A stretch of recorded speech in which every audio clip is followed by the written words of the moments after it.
അപ്പോൾ നമുക്ക് ഇന്ന് ഒരു അരീസ ഉണ്ടാക്കാം. പിന്നെ ഈ അരീസ എന്ന് പറയുന്നത് നമ്മുടെ നാട്ടിലൊക്കെ ഉണ്ടാക്കാറുണ്ട്, കുറേ ആൾക്കാർ ഉണ്ടാക്കാറുണ്ട്. പക്ഷെ അതെങ്ങനെയാണെന്ന് എനിക്ക് അത്ര പിടുത്തല്ല. ഞാനിത് പഠിച്ചത് ഗൾഫ് രാജ്യത്ത് പോയിട്ടാണ്. അപ്പോൾ ഈ ഗൾഫിലൊക്കെ അവർ അരീസ ഉണ്ടാക്കുന്ന ഒരു മെത്തേഡിലാണ് ഞാനിപ്പോൾ ഇത് ഉണ്ടാക്കി കാണിക്കുന്നത്. ഇതിപ്പോൾ ഞാൻ ഒരു ചിക്കന് ഫുള്ളായിട്ടുണ്ട്. അപ്പോൾ അത് കുറച്ച് എല്ലുള്ള ഭാഗം, കാരണം ഇത് ഞാൻ 1/2 കിലോ ഗോതമ്പ് വെച്ചിട്ടാണ് ചെയ്യുന്നത്. 1/2 കിലോ ഗോതമ്പ് ഒരു 8 മണിക്കൂർ മുന്നേ ഞാൻ വെള്ളത്തിലിട്ടിട്ട് കുതിർത്ത് ഇവിടെ തയ്യാറാക്കി വെച്ചിട്ടുണ്ട്. അപ്പോൾ ഇത് 2 കിലോൻ്റെ ചിക്കനായിരുന്നു. അപ്പോൾ അത്രേ തന്നെ വേണ്ടാന്ന് എനിക്ക് തോന്നിയതുകൊണ്ട് തന്നെ ഞാനൊരു ഇത്തിരി അതിൻ്റെ കൈയൊക്കെ മുറിച്ച് കളഞ്ഞിട്ടുണ്ട്. ഒരു 1.5 കിലോ ചിക്കൻ ഉണ്ടാവും. ഇത് 1.5 അല്ല, 1.25 കിലോ ചിക്കൻ ഉണ്ട് ഇത്. അപ്പോൾ ചിക്കൻ കൂടിയാൽ നല്ല ടേസ്റ്റാണ്, ചിക്കൻ കുറഞ്ഞു കഴിഞ്ഞാൽ ടേസ്റ്റ് കുറയുകയും ചെയ്യും. അപ്പോൾ അതിൻ്റെ മേലെയായിട്ട് വെള്ളം വെച്ചിട്ടുണ്ട്. പിന്നെ ചിലപ്പോൾ ഇതിലും കൂടുതൽ വെള്ളം നമ്മൾ ചേർക്കേണ്ടി വരും. ഇപ്പോൾ നമുക്ക് ഇത്രയും വെള്ളം വെച്ചിട്ട് ഇത് വേവിക്കാം. പിന്നെ അതിലേക്ക് ഞാൻ ഒരു സവാള തൊലി കളഞ്ഞിട്ട് അതിട്ടിട്ടുണ്ട്. കട്ട് ചെയ്യൊന്നും വേണ്ട, വെറുതെ ഇട്ട് കൊടുത്താൽ മതി. പിന്നെ ഒരു കഷ്ണം കറുവപ്പട്ട ഇട്ടിട്ടുണ്ട്, അതും. പിന്നെ ഇതിലേക്ക് ആവശ്യമുള്ള ഉപ്പ്. അപ്പോൾ നമ്മൾ ആദ്യം ചെയ്യേണ്ടത് ഈ ചിക്കന് വേവിച്ചെടുക്കുകയാണ്. ഇതിപ്പോൾ കഷ്ണം വെട്ടിയിട്ടൊക്കെ ചെയ്യണമെങ്കിൽ അങ്ങനെ ചെയ്യാം. പക്ഷേ എനിക്ക് കുറച്ചും കൂടി എളുപ്പം ഇങ്ങനെയാണ് തോന്നുന്നത്. അപ്പോൾ അതുകൊണ്ടാണ് ഞാൻ ഇങ്ങനെ ഫുള്ളായിട്ട് ചിക്കൻ ഇട്ടത്. ഇനി ഉപ്പിട്ട് കൊടുക്കുക. ഉപ്പ് നമ്മൾ ആ ഗോതമ്പും കൂടി ഈ വെള്ളത്തിലിട്ട് വേവിക്കാനുള്ളതാണ്. അപ്പോൾ ഏതാണ്ട് അതിന് കണക്കാക്കിയിട്ട് ഉപ്പിട്ട് കൊടുക്കാം. ഉപ്പ് കൂടിക്കഴിഞ്ഞ് കഴിഞ്ഞാൽ നമുക്കൊന്നും ചെയ്യാൻ പറ്റില്ല.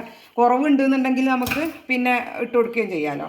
അപ്പോൾ ഇത് നമുക്ക് ഒന്ന് വേവിച്ചെടുക്കാം. നന്നായിട്ട് വേവണം ചിക്കന്. എന്നിട്ട് നമുക്ക് അടുത്ത സ്റ്റെപ്പ്. അപ്പോൾ ഇത് കുക്കറിൽ ഇട്ടിട്ടുണ്ട്. പിന്നെ ഞാനിതിൽ ഈ സവാളയും പിന്നെ കറുവപ്പട്ടൻ്റെ കഷ്ണം ഇട്ടത് അത് വേണമെങ്കിൽ ചേർത്താൽ മതി, അത്ര നിർബന്ധമുള്ളതൊന്നുമല്ല. വെറും ചിക്കൻ ഉപ്പിട്ടിട്ട് വേവിച്ചാലും മതി. അറബികളൊക്കെ സാധാരണ അങ്ങനെയാണ് കൂടുതൽ ചെയ്യാറ്. ഇതിപ്പോൾ ഞാനൊരു ടേസ്റ്റിന് വേണ്ടിയിട്ട് സവാളയും ഒരു കഷ്ണം കറുവപ്പട്ടയും ചേർത്തെന്ന് മാത്രം. കറുവപ്പട്ട വളരെ കുറച്ചേ ചേർക്കാവുള്ളൂ, ഇല്ലെങ്കിൽ വേറൊരു ടേസ്റ്റ് ആയിപ്പോവും. ഇനി നമുക്കിത് അടുപ്പത്ത് വെച്ചിട്ട് വേവിക്കാം. ഇനി ഇത് നന്നായിട്ട് വെന്ത് വരട്ടെ, എന്നിട്ട് നമുക്ക് അടുത്ത പരിപാടി തുടങ്ങാം. ഇതാണ് ഞാൻ ഗോതമ്പ് വെള്ളത്തിലിട്ട് വെച്ചത്. ഇത് ഹരീസ ഗോതമ്പ് എന്ന് പറഞ്ഞു കഴിഞ്ഞാൽ നമുക്ക് വാങ്ങിക്കാൻ കിട്ടും. അപ്പോൾ അതിങ്ങനെ ഒരു 6-8 മണിക്കൂർ വെള്ളത്തിലിട്ടാൽ ഇങ്ങനെ കുതിർന്ന് വരും. ഇപ്പോൾ നിങ്ങൾക്ക് കണ്ടോ, ഇതേപോലെ ആയി വരുന്നുണ്ട്, കണ്ടില്ലേ? കുതിർന്ന് നല്ല പാകമായിട്ടുണ്ട്. ഈ ഒരു പരുവത്തിൽ വേണം നമ്മൾ വേവിച്ചെടുക്കാൻ. ഇപ്പോൾ ചിക്കൻ നന്നായിട്ട് വെന്തിട്ടുണ്ട്. ഇത് ഓരോ ചിക്കനും ഓരോ വേവായിരിക്കും. എൻ്റെ ചിക്കന് ഇപ്പോൾ സാധാരണ ബ്രോയിലർ കോഴിയാണ്. അപ്പോൾ അതൊരു 5 വിസിൽ വന്ന് അതിൻ്റെ പ്രഷറൊക്കെ പോയതിൻ്റെ ശേഷം ഞാൻ തുറന്നതാണ്. അപ്പോൾ നന്നായി വെന്തിട്ടുണ്ട്. പിന്നെ ഈ ചിക്കന് നമ്മൾ കഴുകിയിട്ട് ഇടുന്ന സമയത്ത് അതിൻ്റെ നെയ്യൊന്നും ഫുള്ളായിട്ട് എടുത്ത് കളയരുത് കേട്ടോ. കുറച്ച് നെയ്യൊക്കെ ആ ചിക്കനുമ്പോൾ തന്നെ വേണം, എന്നാലേ ടേസ്റ്റ് ഉണ്ടാവുള്ളൂ.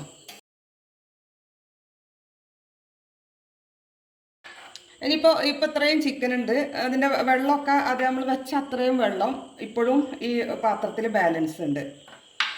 ഇനി നമ്മൾ എന്ത് ചെയ്യണമെന്ന് വെച്ചാൽ ഈ വെള്ളം അടുപ്പത്തേക്ക് വെക്കണം. ഇപ്പം നമ്മൾ ചിക്കനകത്ത് വെച്ച വെള്ളം ഇപ്പം അത്രയും അവിടെ തന്നെ ഉണ്ട്. കാരണം നമ്മൾ ചിക്കൻ ഇട്ടപ്പോൾ ആ ചിക്കനിൽ നിന്നുള്ള വെള്ളം നെയ്യൊക്കെ ഇറങ്ങിയിട്ടുണ്ട്. അപ്പോൾ ഞാൻ പറഞ്ഞ പോലെ തന്നെ നിങ്ങൾ ചെയ്യുക. ചിക്കൻ്റെ നെയ്യ് ഫുള്ളായിട്ട് എടുത്ത് കളയരുത്, കാരണം ആ നെയ്യൊക്കെ ചേരുമ്പോഴാണ് അരീസക്ക് കൂടുതൽ ടേസ്റ്റ് ഉണ്ടാവുക. ഇനി നമുക്ക് ഇതിലേക്ക് ആ ഗോതമ്പ് ചേർത്ത് കൊടുക്കാം. അപ്പോൾ നമ്മൾ നേരത്തെ ചേർത്ത സവാള നന്നായിട്ട് വെന്ത് അതിൽ കിടപ്പുണ്ട്, അത് അതിൽ തന്നെ കിടന്നോട്ടെ. ഇനി നമുക്കിതിലേക്ക് ഗോതമ്പ് ഇട്ട് കൊടുക്കാം. അപ്പോൾ ഞാനിപ്പോൾ തീ കത്തിച്ചിട്ടുണ്ട്, എന്നിട്ടാണ് ഗോതമ്പ് ചേർത്ത് കൊടുക്കുന്നത് കേട്ടോ. അപ്പോൾ നമ്മൾ ഈ ഗോതമ്പ് ചേർക്കുന്ന സമയത്ത് വെള്ളത്തിൽ എത്ര ഉപ്പുണ്ടെന്നുള്ളത് ഇപ്പോൾ നോക്കണം. അപ്പോൾ ഉപ്പ് കുറവാണെന്നുണ്ടെങ്കിൽ നമുക്ക് ഈ ഗോതമ്പും കൂടി വെന്ത് അതിൽ ഉപ്പ് പിടിക്കാനുള്ള ഉപ്പ് ചേർത്ത് കൊടുക്കണം. നമ്മളിപ്പോൾ ഈ നെയ്ച്ചോറിലേക്കൊക്കെ ഉപ്പ് ഇടൂലേ, അത് ബിരിയാണിക്കൊക്കെ അതേപോലെ ആ ഒരു പാകത്തിനാണ് ഇതിലും നമ്മൾ ഉപ്പ് ചേർത്ത് കൊടുക്കേണ്ടത്. ഉപ്പ് കൂടരുത്. ഇനിയിപ്പോൾ നിങ്ങൾക്ക് ഉപ്പിൻ്റെ കാര്യത്തിൽ വലിയ അറിവില്ല എന്നുണ്ടെങ്കിൽ, ഇപ്പോൾ പുതിയതായിട്ട് ഉണ്ടാക്കുന്നവർക്ക് ഉപ്പിൻ്റെ കാര്യമൊന്നും അത്ര തന്നെ അങ്ങോട്ട് അറിഞ്ഞോളണമെന്നില്ല. അപ്പോൾ നിങ്ങൾ കുറച്ച് ഉപ്പിട്ടിട്ട് വേവിച്ചിട്ട് പിന്നെ ആവശ്യമുണ്ടെങ്കിൽ ബാക്കി ഉപ്പ് ചേർത്ത് കൊടുക്കുക. ഇനിയിപ്പോൾ നിങ്ങൾക്കിത് ലാസ്റ്റ് ഫൈനൽ സ്റ്റേജിലാണ് ഉപ്പ് കുറവ് തോന്നുന്നത് വെച്ചാലും അപ്പോഴും പ്രശ്നമില്ല. നമുക്ക് ഈ അരീസ നന്നായിട്ട് ഉടച്ചെടുക്കുന്ന സമയത്ത് അതിലേക്ക് ഉപ്പ് ചേർത്ത് കൊടുക്കാൻ പറ്റും. പിന്നെ എന്നുണ്ടെങ്കിൽ ഇപ്പോൾ നമ്മൾ ഈ അറബ് രാജ്യത്തൊക്കെ അരീസ ഉണ്ടാക്കുമെന്ന് ഞാൻ പറഞ്ഞല്ലോ, ആ മെത്തേഡിലാണെന്ന്. ഞാനിപ്പോൾ ഇത് കുക്കറിലാണ് ഉണ്ടാക്കുന്നത്. പക്ഷേ ഈ അറബ് രാജ്യത്തൊക്കെ നമ്മൾ ഈ കുഴിമന്തിയൊക്കെ ഉണ്ടാക്കൂലേ, അതേപോലെയാണ് ഉണ്ടാക്കുക. കുഴിയിൽ വലിയ കുഴിയിൽ കനൽ കൂട്ടിയിട്ട് അതിനകത്തേക്ക് ഈ ഇറച്ചിയും ചിക്കനാണെങ്കിൽ ചിക്കൻ, മട്ടനാണെങ്കിൽ മട്ടൻ, എന്താണെന്ന് വെച്ചാൽ അത് ഗോതമ്പും കൂടി ഒരുമിച്ച് ഇറക്കി വെച്ചിട്ടാണ് അവർ പിന്നെ അരീസ ഉണ്ടാക്കുക. ഇതിപ്പോൾ നമ്മൾ അങ്ങനെ കുഴിയൊന്നും എടുത്തിട്ടല്ലല്ലോ ചെയ്യുന്നത്. അതുകൊണ്ടാണ് ഇപ്പോൾ ഇങ്ങനെ ചെയ്യുന്നത്, ഈ മെത്തേഡിൽ ചെയ്യുന്നത്. ഇനി ഇത് മൂടി വെക്കട്ടെ. ഇങ്ങനെ ഞാൻ ടൈറ്റ് ചെയ്ത് അടച്ചിട്ടൊന്നുമില്ല, ഇങ്ങനെ ഇരിക്കട്ടെ. ഇനി നമുക്ക് ആ ചിക്കനുമ്മ കുറച്ച് പണിയെടുക്കാണ്ട്. അപ്പോഴത്തേന് ഇതൊന്ന് തിളച്ച് വരട്ടെ, ഗോതമ്പ് ഇട്ടിട്ടൊന്ന് തിളച്ച് വരട്ടെ. ഇനി നമ്മൾ ഈ ചിക്കൻ എന്ത് ചെയ്യണമെന്ന് വെച്ചാൽ അതിൻ്റെ എല്ലിന്ന് ഇങ്ങനെ മാറ്റിയിടണം. ഇങ്ങനെ ചീന്തിയിട്ട് ഇടുക. ഞാനിപ്പോൾ അത് ഒന്ന് വിശാലമായിട്ട് ഉപയോഗിക്കാൻ വേണ്ടിയിട്ടാണ് ഈ ഫ്രൈ പാനിലേക്ക് ഇട്ടിട്ടുള്ളത്. അതേപോലെ ഒരു പാത്രത്തിലേക്ക് മാറ്റുക. എന്നിട്ട് ഇതേപോലെ ഒക്കെ ഇങ്ങനെ ചീന്തിയിട്ട് ഇടുക. എല്ല് ഒക്കെ മാറ്റിയിടണം കേട്ടോ. എല്ല് നമുക്കതിൽ ആവശ്യമില്ല. ഈ ചിക്കൻ്റെ ഇറച്ചി മാത്രമേ നമുക്ക് ആവശ്യമുള്ളൂ. ഇത് എളുപ്പമാണ് ഇങ്ങനെ ചെയ്യാൻ. ഫോർക്ക് വെച്ചിട്ട് ചെയ്താൽ മതി കേട്ടോ. അപ്പോൾ പുതിയതായിട്ടുള്ള കുട്ടികളൊന്നും കൈയൊന്നും പൊള്ളിക്കേണ്ട ആവശ്യമില്ല. ഇതുപോലെ ചെയ്താൽ മതി. ഫുള്ളായിട്ടുള്ള ഇറച്ചിയും നമുക്കിത് വന്ന് വേറെടുത്തെടുക്കാൻ പറ്റും. അപ്പോൾ നമ്മളെ ചിക്കൻ ഇതാ നന്നായിട്ട് പിന്നെ ഇത് വേറിട്ടിട്ട് ഇരിക്കുന്നുണ്ട്. ഇനിയിപ്പോൾ ഇത് നമുക്ക് ആ ഗോതമ്പിൻ്റെ കൂടെ ഇട്ട് കൊടുക്കാം. അപ്പോൾ നമ്മുടെ ഗോതമ്പ് ഇട്ടിട്ട് ഗോതമ്പ് തിളച്ചുകൊണ്ടിരിക്കുന്നുണ്ട്. ഇനി നമുക്ക് ഇതിനകത്തേക്ക് ഈ ചിക്കനൊക്കെ ഇട്ട് കൊടുക്കാം. ഇപ്പോൾ കുറച്ച് ലൈറ്റ് കുറവുണ്ട്, അപ്പോൾ കുറച്ച് കാണുമ്പോൾ ഒരു അസൗകര്യം ഉണ്ടാവും, ക്ഷമിക്കുക എല്ലാവരും.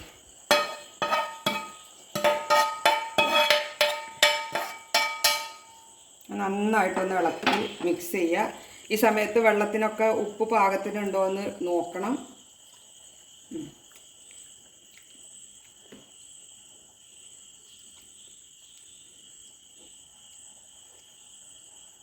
ഉപ്പ് ഒരല്പം കുറവുണ്ട്, ഞാനത് ഇട്ട് കൊടുക്കുകയാണ്.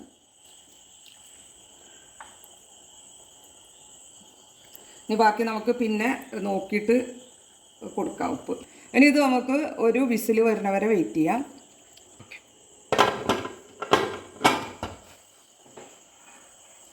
ഇനി ഇത് ഒരു വിസിൽ വരുന്ന വരെ ഒരു മീഡിയം തീയിൽ വെക്കണം. അത് കഴിഞ്ഞിട്ട് പിന്നെ ലോ ഫ്ലെയിമിൽ, പിന്നെ വിസിലൊന്നും വരാൻ പാടില്ല, ലോ ഫ്ലെയിമിലാക്കിയിട്ട് പതുക്കെ ഇരുന്നിട്ട് വേവണം അത്. ഇപ്പോൾ ഗോതമ്പ് ചിക്കനും കൂടിയും വെന്തിട്ട് ഒരു വിസിൽ വന്നു. അപ്പോൾ അതിൻ്റെ ശേഷം ഞാൻ ലോ ഫ്ലെയിമിൽ ഇട്ടിട്ടുണ്ട്. ഇനി ആ ലോ ഫ്ലെയിമിൽ കിടന്നിട്ട് ഇതിൽ ഈ പ്രഷറിൽ കിടന്ന് അത് വേവണം. അല്ലാതെ ഇങ്ങനെ കുറേ വിസിലടിച്ചിട്ട് വേവിക്കരുത്. അപ്പോൾ ടേസ്റ്റും കുറയും, മാത്രമല്ല അടിയിൽ കരിഞ്ഞ് പിടിക്കാനുള്ള സാധ്യതയുണ്ട്. ഇങ്ങനെ ലോ ഫ്ലെയിമിൽ ഇട്ടിട്ട് ചെയ്യുമ്പോൾ നന്നായിട്ട് വേവുകയും ചെയ്യും, നല്ല ടേസ്റ്റും ഉണ്ടാവും. ഏതാണ്ട് നമ്മളൊരു കുഴിയിലൊക്കെ വെച്ചിട്ട് ഉണ്ടാക്കിയ പോലെ ടേസ്റ്റ് ഉണ്ടാവും. അടിയിലോട്ട് കരിഞ്ഞ് അധികം പിടിക്കാണ്ട് നമുക്ക് അത് കിട്ടുകയും ചെയ്യും. ഒരുപാട് കരിഞ്ഞ് പിടിച്ചു കഴിഞ്ഞാൽ ഒരു കരിഞ്ഞ ചൊയ വരുള്ളൂ അരീസക്ക്. അപ്പോൾ അതില്ലാതെ കിട്ടണമെങ്കിൽ ഈ പറഞ്ഞ പോലെ തന്നെ ചെയ്യണം. ഏറ്റവും ലോ ഫ്ലെയിമിൽ ഇട്ടിട്ട് പതുക്കെ വേവട്ടെ കിടന്നിട്ട്. ഇപ്പം ഞാനിത് 1.25 മണിക്കൂർ വേവിച്ച് പിന്നെ അതിൻ്റെ പ്രഷർ പോകുന്നത് വരെ വെച്ചു. ഇനി നമുക്കിത് തുറന്നു നോക്കാം. അപ്പം അതിനകത്ത് ഒരുപാട് വെള്ളമുണ്ട്, പക്ഷേ ഈ വെള്ളമൊന്നും കണ്ടിട്ട് ബേജാറാവേണ്ട. ഇതൊക്കെ ഇപ്പോൾ തീരും വെള്ളമൊക്കെ.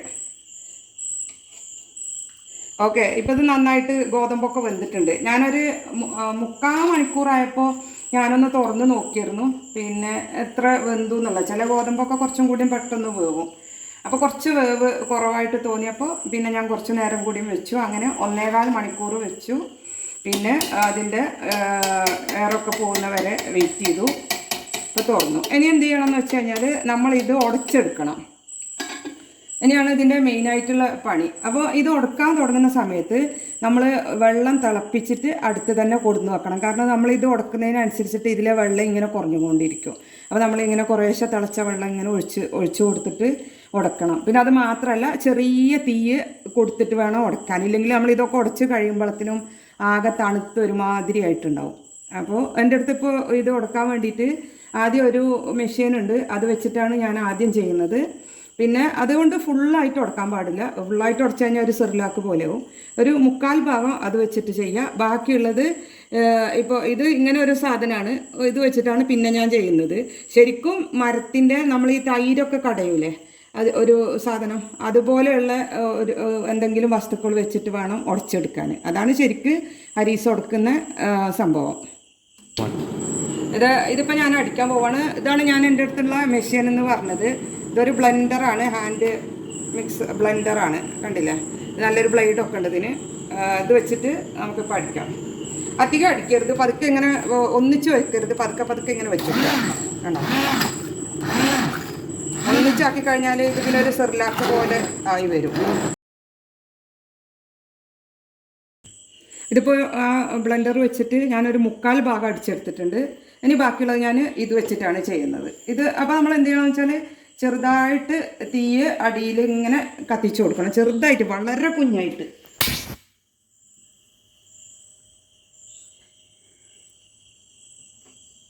ഇല്ലെങ്കിൽ എന്താണെന്ന് വെച്ചാൽ ഇത് ചൂടാറിപ്പോവും. ഇതെല്ലാം അടിച്ചടിച്ച് കഴിയുമ്പോഴത്തേനും ചൂടാറിയിട്ട് പോവും.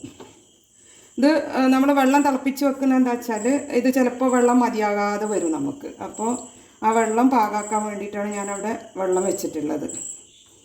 ഇത് കുറച്ച് കഴിയുമ്പോൾ ഇങ്ങനെ കട്ടിയായിട്ട് വരും. നിങ്ങളുടെ അടുത്ത് ഈ പണ്ടൊക്കെ നമ്മളെ വീട്ടിലൊക്കെ പിന്നെ തൈരിൽ നിന്ന് വെണ്ണയൊക്കെ മാറ്റിയിരുന്ന ഒരു സാധനമുണ്ട്, മരത്തിൻ്റെ. അതിനെന്താ പറയാമെന്ന് ഇപ്പോൾ എനിക്ക് അറിയില്ല, ഓർമ്മയില്ല അതിൻ്റെ പേര്. അത് വെച്ചിട്ട് അടിച്ചാൽ മതി, മരത്തിൻ്റെ. അല്ലെങ്കിൽ എന്തെങ്കിലും ഇങ്ങനെ അടിക്കാൻ പറ്റിയ എന്തെങ്കിലും സാധനങ്ങൾ വെച്ചിട്ട് അടിച്ചാൽ മതി. നന്നായിട്ട് അടിയണം. ഇതിൽ ഗോതമ്പൊക്കെ നന്നായിട്ട് അടിഞ്ഞ് ഒരു പാകമാവണം, അപ്പോഴാണ് ഇതിന് ടേസ്റ്റ് വരുള്ളൂ. ഇല്ലെങ്കിൽ ഗോതമ്പ് ഇങ്ങനെ കടിക്കും നമ്മൾ കഴിക്കുമ്പോൾ. പുതിയതായിട്ടൊക്കെ പാചകം ചെയ്യുന്ന കുട്ടികൾ ശ്രദ്ധിക്കുക. നമ്മളിങ്ങനെ അടുപ്പുമ്മ ചെറുതായി കത്തിച്ചിട്ട് ഇതിങ്ങനെ ഉടച്ചെടുക്കുന്ന സമയത്ത് ഒരു കൈ കൊണ്ട് ഈ കുക്കർ പിടിക്കണം, കുക്കറിൻ്റെ പിടിമേൽ പിടിക്കണം. ഇല്ലെങ്കിൽ ചിലപ്പോൾ ഇതൊന്നാകെ നമ്മുടെ ദേഹത്തേക്ക് മറിയും. അപ്പോൾ പുതിയ ആൾക്കാരുടെ അറിവിലേക്കായിട്ട് പറയാണ് കേട്ടോ. ഇതിപ്പോൾ ഞാനിത് ഒരു കൈ കൊണ്ട് പിന്നെ ഇത് പിടിച്ചിട്ടുണ്ട്. അപ്പോൾ നിങ്ങൾക്ക് കാണാൻ കണ്ടോ, ഇങ്ങനെ പിടിച്ചിട്ടുണ്ട്. എന്നിട്ടാണ് ചെയ്യുന്നത്. അല്ലാതെ നമ്മളൊരു സപ്പോർട്ടില്ലാണ്ട് ഇങ്ങനെ ഉടച്ചുകൊണ്ടിരുന്നു കഴിഞ്ഞാൽ ഒന്നാകെ മറിഞ്ഞ് പിന്നെ കാര്യം പറയേണ്ടി വരില്ല. അപ്പോൾ എല്ലാവരും ശ്രദ്ധിക്കുക കേട്ടോ കുട്ടികളെ. ഇപ്പോൾ ഇത് നന്നായിട്ട് ഞാൻ ഉടച്ചെടുത്തിട്ടുണ്ട്. പിന്നെ നമ്മളിങ്ങനെ തന്നെ ഉടക്കുകയാണ് ഏറ്റവും നല്ലത്. ഇപ്പോൾ ഫുള്ളായിട്ടും ഇങ്ങനെ തന്നെ ഉടക്കാൻ പറ്റുമെന്നുണ്ടെങ്കിൽ അതാണ് ഏറ്റവും നല്ലത്. പിന്നെ കുറച്ച് ബുദ്ധിമുട്ടാണ്, അതുകൊണ്ട് ഒരു 3/4 ഭാഗം മെഷീൻ ഉപയോഗിച്ചിട്ട് ചെയ്യുക ഉള്ളവർ. അല്ലാത്തവർ ഇങ്ങനെ തന്നെ ചെയ്യാം. അപ്പോൾ ഇത് റെഡി ആയിട്ടുണ്ട്. ഇപ്പോൾ ഇത് ലൂസ് ഇപ്പോൾ പാകമാണ്. എനിക്ക് വേറെ വെള്ളമൊന്നും, ഞാൻ വെള്ളം തിളപ്പിച്ച് വെച്ചായിരുന്നു, പക്ഷേ വേറെ വെള്ളം ഒഴിക്കേണ്ടി വന്നിട്ടില്ല. എനിക്കിത് കറക്റ്റാണ് വെള്ളം. അപ്പോൾ ഇത് പാകം കട്ടിയായിട്ട് വന്നിട്ടുണ്ട്. ഇതിനി ഒന്നും കൂടി കട്ടിയാവും ഒന്ന് ഇരിക്കുമ്പോൾ. അപ്പോൾ ഇത് ചൂടോടെ തന്നെ നമ്മൾ കഴിക്കുമ്പോൾ ഇതിൽ നമുക്ക് വേണമെങ്കിൽ ഒലീവ് ഓയിൽ ചേർക്കാം, പിന്നെ നല്ല പശു നെയ്യ് ചേർക്കാം. പക്ഷേ ഏറ്റവും ടേസ്റ്റ് പശു നെയ്യ് ചേർത്താണ്. അതാണ് എനിക്ക് ഭയങ്കര ഇഷ്ടം. നല്ല ടേസ്റ്റാണ് പശു നെയ്യ്. ഈ അറബ്സൊക്കെ നമ്മുടെ ഈ പെരുംജീരകം പശു നെയ്യിൽ മൂപ്പിച്ചിട്ട് അത് ചേർക്കാറുണ്ട്. അതൊക്കെ നല്ല ടേസ്റ്റാണ്. വെറുതെ പശു നെയ്യ് ചേർത്താൽ മതി. പിന്നെ അത് നല്ലതാണ്. RKG ഒക്കെ ചേർക്കുന്നതിനേലും നല്ലതാണ് നമ്മൾ നാടൻ നെയ്യ് ചേർക്കുന്നത്. ഇനി നമുക്കിത് സെർവ് ചെയ്യാം. ഇപ്പോൾ ഇതാ റെഡിയാക്കി വെച്ചിട്ടുണ്ട്. ഞാനതിൻ്റെ മേലെ നല്ല നാടൻ പശു നെയ്യ് ഒഴിച്ചിട്ടുണ്ട്. ഇനി ഇത് നമുക്ക് കഴിക്കാൻ റെഡി ആയിട്ടിരിക്കുകയാണ്. ഇനി അത്യാവശ്യക്കാർക്കൊക്കെ ആണെങ്കിൽ മധുരം ഇഷ്ടമുള്ളവർക്കാണെന്നുണ്ടെങ്കിൽ ഇതിൽ പഞ്ചസാര ചേർത്തിട്ടും കഴിക്കാം കേട്ടോ. ഞങ്ങൾ പഞ്ചസാര ചേർക്കുന്നില്ല, വെറുതെ കഴിക്കുകയാണ്. അറബ്സൊക്കെ പഞ്ചസാര ചേർക്കാതെയാണ് കഴിക്കുക. നമ്മുടെ നാട്ടിലൊക്കെ ചില ആൾക്കാർ പഞ്ചസാര ചേർത്ത് കഴിക്കാറുണ്ട്.